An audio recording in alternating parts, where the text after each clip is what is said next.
Hey there, welcome to my channel, Coffee and Canva.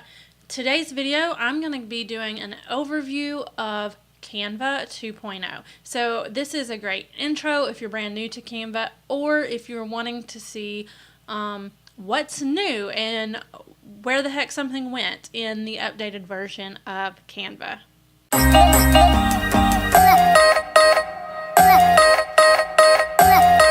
Hey there, I am Kate Danielle, and I help boss ladies DIY graphics that they love. So with that said, let's jump right in. This is the new Canva layout when you get updated to Canva 2.0.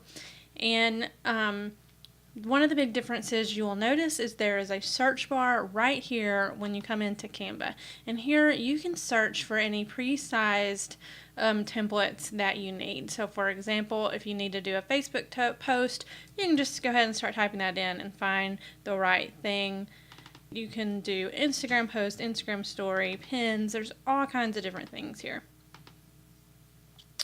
You can also go through the recommended sizes here by clicking the arrows. And all of your designs will show down here below that area. And if you're brand new, then you probably don't have designs. If you're not brand new, one thing to note about Canva 2.0 is that if you click on a design such as this design was something I worked on in the original version of Canva, so when I open it, it opens with the original version of Canva. So one way to get around that is simply by clicking those little dots and making a copy. Now when I open it, it opens in the 2.0 version, and you know it's a 2.0 version because you have the little arrow here. These look different right here. It says page 1, page 2, and all of that good stuff. Another thing I want to note, if you do use Canva for work and have had designs like something like this where I have used my own uploaded fonts, which you can do in the paid version of Canva, when you make a copy, it doesn't pull them over. Now, your fonts are still uploaded. You would just have to go change them back on your copy. But if you're using any font that comes with Canva, there's no problems with the copies. And then of course there is the option to also do custom dimensions, which I do use this quite a bit. You just click on that and put in what you need to do. Another thing is, in the free version of Canva, you get to make 2 folders down here, and then in the paid version, I believe it's unlimited. This just helps organize your designs. So you just can click on it and you can see anything you've put in that folder. They kind of work as tags too. So this has 3, meaning it's in 3 different folders. So I'm just going to come back and we're going to walk through the design portion. I'm just going to act like I'm creating a Facebook post. And we're going to just do a quick overview of what is here. So when you start with a brand new blank design, you get one white artboard to work with. It opens up on the templates tab. These are all the different templates you can use. Some of them are free, some of them have elements you have to pay for. Now again, I do have Canva for work, so I may have some more free things than you see if you are on the free version. So these are things that will definitely help get you started. You can just click on them and it pops it in, and then you can change your text. Your next tab here is all your elements, and this is a little bit different from the original Canva. It has all of your elements, photos, and graphics in one place. So you can see here is the photos, grids, shapes, charts, illustrations, icons, lines, frames, and some other stuff. And again, I get some more categories in the Canva for Work version. Now, if you want to see more of these, like one thing I use often is shapes. You just click on all and it will bring up all the shapes. And then you can click X to go back. And then you have a couple different tab options. So if you just want to look at photos, you can click over to that. Or if you just want to look on graphics, you can click over to that. And I'm imagining what this will do is affect if you're searching for something. So for example, let's just say an arrow. And I'm going to type it in the search. I get lots of graphics. I don't know that there would be any photos of arrows. But if I click on photos, yes, you can see I get mostly photos. And then if I click on graphics, I will get mostly graphics again. The next tab is your text tab, which I really don't use this too often. Again, this is sort of like templates. You get some templates of how text is laid out. I tend to just start from scratch, and I add text by just using the T shortcut. Or you could click this box, but I just don't really find the need to do that because, you know, I could be here and click T and get the text box.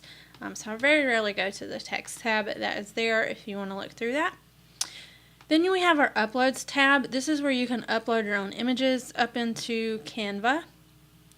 And then brand new here is we have a folders tab. Now this is only in Canva for work, and it has various folders. It has folders of things that I've uploaded. So if you had Canva for work prior to the update and you arrange things that you have uploaded into folders, those now appear here. You can see I need to get mine organized. And then I also have my design folders down here as well. Another thing to look at in Canva is you can now rename each page. So if you're working with something where you have multiple designs, so for example, I often batch my graphics, so I may do a week worth of Facebook group prompts and start designing them all here. So I could change their names and name it for each day or whatever that prompt is. So that is really helpful and nice for when you're downloading because it already you can save them individually. Up here you have your download options. It's telling me that I need to put something in my design. I'm just going to click a template for time's sake. You have your standard options such as PNG. If you pay for Canva, you can do PNG with a transparent background if you're wanting to make a logo or some sort of graphic without a background. JPEG, PDF, and you can see you get some different PDF options here. You can also, if I had multiple pages, which I'm just going to duplicate this, you can see that now I get a choice. I have a new drop down that I can download every page, or I can select individually, and it would show a thumbnail of each different page, which is helpful. So then you don't have to go back and see what page number that was again. Another thing about Canva 2.0 is you can actually publish your design straight to social media. So you can do it to your Facebook page, Twitter, LinkedIn, Pinterest, and here are some other ones down here. So now that we've gone through a quick walkthrough of Canva, I'm just going to quickly create a design from scratch. One thing I use in my designs quite often is this square shape. It's very versatile and you can do all kinds of things with it. So I'm just going to click on it and it inputs itself onto my artboard. This little box pops up here where I can change the color. And you can see here I have some different brand color palettes and the Canva default colors. In the free version, you can input 3 brand colors, and in the paid version, you can do, I think, as many as you want, and then you can have different palettes. So you can see this is mine, and then I have a client's palette, and you could create whatever you needed. However, you can input color codes at any time by clicking here. And if you use a color picker, which there are tons out there online that you can use for free, you can input that color code. And then if you start using this as a template, your colors would be in there always, because up here you'll have your document colors. So I'm just going to change it to green. I'm going to reshape this and use this as a border on the top and bottom.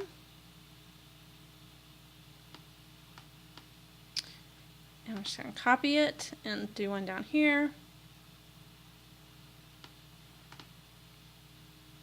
And then I'm going to hit T for text, and I may add something in like, this is the Monday motivation. And actually I would probably just write Monday and do this in one of my fonts.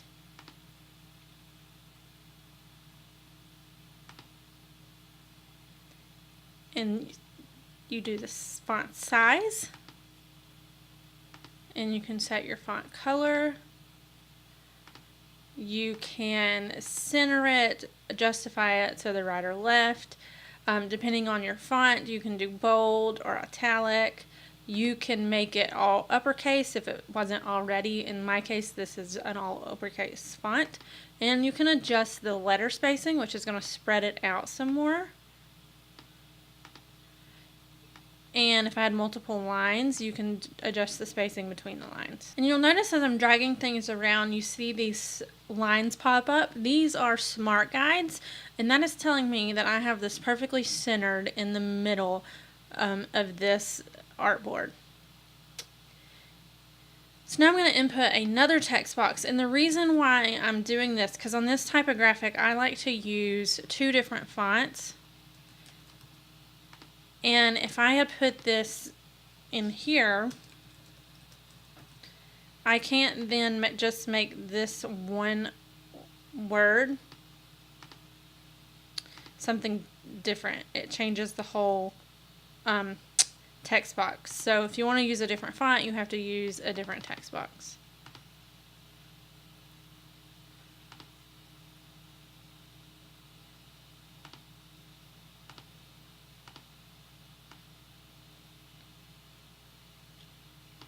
So I may do something like that, but then I realized that I need to make both of these. I like the way they're proportioned to each other, but they need to be bigger in this design. So I'm going to drag and select both of them. And when you select 2 font boxes like that, now I have the ability to drag the corners and make it bigger instead of having to change the font size of both. Now I might put in a graphic.